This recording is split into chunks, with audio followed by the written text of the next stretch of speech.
When we first started to realize that skyscrapers were an actual competition for world engineering domination, China was the country that always came to mind. They were always one step ahead. They were always building wonders and even held the world record for the tallest building in the Shanghai World Financial Center. But then they fell behind, while other countries such as the UAE came ahead. Then one day, they decided to remind the world of who they were and dropped the best-looking skyscraper of all time in the form of the Shanghai Tower. Welcome back to PST Megaprojects. The modern wonder that is the Shanghai Tower is one of only 4 buildings in the entire world that are labeled as mega tall. It truly is a sight to behold and definitely stands out from the rest of the pack as the most unique skyscraper in the world. It is the tallest building in all of China and the second tallest in Asia, coming second only to the Burj Khalifa in Dubai. Shanghai is one of the largest and busiest cities in the world. Right in the heart of it lies the financial district. It would make perfect sense for China to want to top off the area with something that represents its grandeur and superiority in innovation, which is why the tower lies there. You see? Decades ago, China and that area in particular was undeveloped. In the late 80s and throughout the 90s, China constructed a long-term plan to transform the area as well as the entire city. The plan specifically included a total of 3 skyscrapers in the area that would hold significant importance to the culture and economy. Well, they did exactly that. In the mid-2000s, 2 of those buildings had already been built: the Shanghai World Financial Center and the Jinmao Tower. At its time, the World Financial Center was the tallest building in the world. Its unique shape earned it the nickname the bottle opener, because of how its crown looked similar to a regular bottle opener. The Jinmao Tower was also known as the Golden Prosperity Tower because of what it represented. Despite both of those remarkable achievements, China still wasn't done, and they weren't satisfied. To complete the masterpiece, they needed a third. For the grand finale of the Holy Trinity, different bidders from all over the world submitted their designs and their requests to be the ones handling the project from the Chinese government, because everyone knew how important it was going to be. The Chinese government laid out their requirements for the new building and how they wanted it to look. They stressed that it needed to be at least 600 meters tall.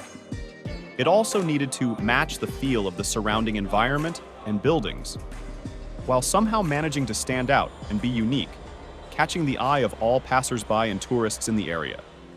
An impossible challenge for any company to pull off, and nothing short of a miracle. Well, it wasn't that much of a challenge for Gensler. Gensler had the winning design that captivated the eye of the Chinese government. With their plan in mind, construction officially began in November of 2008, but not without any challenges. The first challenge they faced was that the ground was made of soft soil underneath the city of Shanghai. This made the floor prone to seismic activity and was heavily unstable. It didn't help that during the time of construction, nearby buildings completely fell over from seismic activity, highlighting the problem that they now faced. Thankfully, that building was completely empty and was relatively tiny in comparison to what they were constructing, and it did minimal damage. But a building the size of the Shanghai Tower, there could be no mistakes. If the same thing happened with that, the results would be catastrophic. Not only would the loss of lives be extremely high, but sinkholes could be opened in the streets, and nearby buildings could collapse along with it as well. When you watch any global catastrophe movie, this truly is the worst-case scenario to happen, when your tallest buildings collapse and crash into their surroundings. When building this skyscraper, they couldn't afford to make any mistakes. To avoid the same catastrophe and to make sure that the building would never be at risk, certain strategies were implemented in the way they built it. The weight of the tower was distributed across much wider areas of concrete, spreading the force and pressure applied across the wider area. Several concrete foundation pylons were installed deep into the ground, 1,000 of them to be specific. These pylons strengthened the foundation and helped keep the building more stable. In addition to that, they decided that 5 whole floors would be underground to add stability to the building and the foundation. They were 121 meters across and 33 meters deep. To move up the tower, they did what is known as the slip-forming process. This process brings all the machines and equipment required to build something, and they are all kept on one giant steel platform that weighed 100 tons. They are then gradually raised floor by floor as each one is finished being constructed. It would take around 6 hours for the platform to be raised from one floor to the next. Special compact concrete was used to keep the building stronger and more stable. On average, each floor would take 5 days to be completed before they moved on to the next. Slowly, the Shanghai Tower surpassed every other tower in the city until it became the tallest one. In June of 2014, the tower had reached its peak. The crowning structure was placed on top, and following that was the glass casing around the whole building, then the interior of the building. In February 2015, the tower was officially opened to the public. The building was 632 meters high, making it the tallest building in China and the second tallest in the world. But regardless of where it stood on the rankings, this was the most impressive building out of the whole lot. It wasn't just tall, it was elegant and awe-inspiring. Its external glass structure made it stand out like no other skyscraper before. The spiraling design was perhaps the turning point that made it one of the best buildings to ever be constructed. This was the impossible feat that China wanted. To pull off the spiraling effect, they tilted the foundations themselves from each other so that each foundation was placed at a slightly different angle. The small angle would pile up as they went higher and higher into the air to give it the look that it has. Aside from its awesome look, its spiral also has an effect.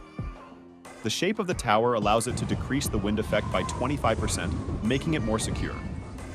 There is also a financial benefit for its spiral shape, because had they opted for the traditional rectangular shape, it would have cost them an additional $58 million in materials. Since the glass is double-panned, this makes the building environmentally friendly as well.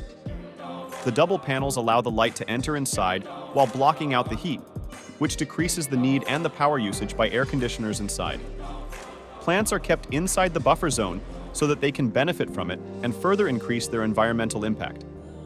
In fact, the Shanghai Tower earned itself a platinum certification for being environment-friendly, the tallest building in history to ever receive such an award. Inside, you will find a lot of public spaces, cafes, and restaurants, each providing a panoramic view of the entire city of Shanghai. The building also holds the second fastest elevator in the world, going as fast as 74 kilometers per hour. I mean, that's faster than most people drive.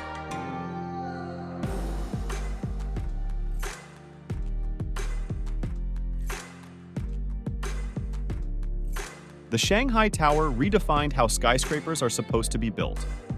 It established itself as the future of a design, as well as offering a future where every skyscraper is environmentally friendly. The tower cost a total of $2.4 billion, which usually justifies itself by bringing in revenue in a pretty short amount of time. Unfortunately, for that price tag, the Shanghai Tower has nothing to show for it. It is struggling to rent space to other companies and corporations, partly due to its struggle to get permits from the fire departments that go along with fire hazard regulations. The shape of the building also makes a lot of office space unusable because of the twisting corners. Companies are hesitant to pay for space that they can't use. The increased efficiency of the building itself and how it was built also translates to a higher cost of rent, pushing away more customers and potential suitors. In fact, as of today, more than half the tower is empty. Everything also shut down in the 2020 pandemic, which made things even worse. There were a lot of water leaks and ruined carpets, desks, and equipment. The building was recently classified as one of the tofu buildings, which is slang that represents Chinese buildings of poor quality, often because of speedy work, lackluster material, or corrupt government officials putting money in their pockets. As of today, there is an untold amount of damage around the building. It is ultimately a failure. The irony is that the building was made to signify the success of the Chinese economy, but it ended up being the opposite of what it represents. The building itself is an architectural wonder and a huge success on the outside, but a big failure on the inside. There is still hope, however, for the tower to be utilized. After all, who knows what opportunities it might bring, and if they decrease the cost of rent for future customers to find it appealing. That is everything for now. What do you think about the Shanghai Tower? How impressive is it among the skyscrapers around the world? Please let us know what you think in the comments below. And if you haven't, please subscribe and leave a like for this video. Your support helps us continue our work. Thanks again for your support, and I will see you in the next one.